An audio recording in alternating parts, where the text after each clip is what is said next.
कुछ लोग के लागेला कि जैसे हमार जाति के कोनो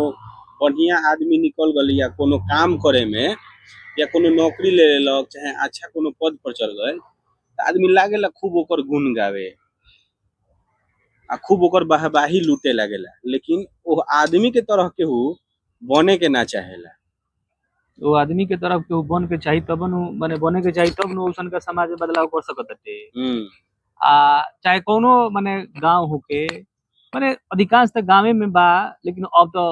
ई जातिवाद के जवन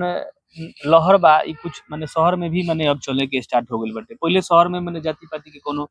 माने भेदभाव ना रखल, लेकिन अब यहाँ ऐसा सोशल मीडिया चाहे कुछो बा ऐसा का तौर पर फैलावल जा रहल बा कि अब शहर में भी लोग माने जाति पाति करे के स्टार्ट कर देले बा।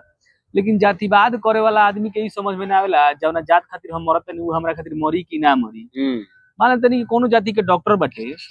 कोनो जाति के डॉक्टर बाटे, तो तू अगर तारा घर में माने केहू के माने तबीयत खराब होता चाहे कुछ होता तो जा तारा तू डॉक्टर के पास, तो तार माने जाति या कास्ट के देखते तारा के माने कहते कि तारा के फ्री में इलाज कर देम हम, तारा के सारा दवाई या चाहे जोन भी बाटे सब फ्री में हम कर दे हैं, करी कहियो ना करी। लेकिन ई जाति पाति के फैलावेला जे आडंबर बा लोग कि ना हमार जाति के अथी बा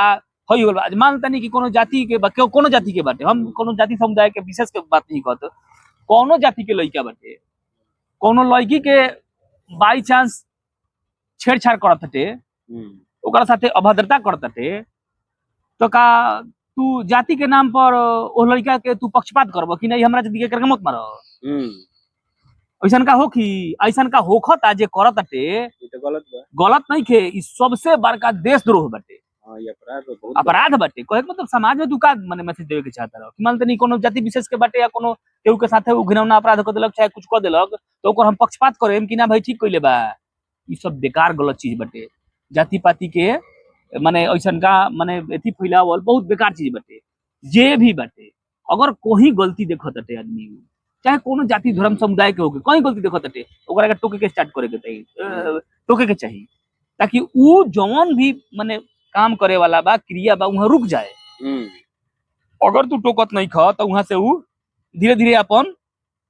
रुख पकड़े लगेला, अपन रास्ता धरे लगेला आ कि आगे महे के हमरा के लोग सपोर्ट करेला बाटे। यहाँ मान तनी कोनो आदमी माने गलती काम कइलक आ हमनी के देखत नहीं छ दे छो भाई हमनी का मतलब बाटे ओसे छोड़ जाए दे।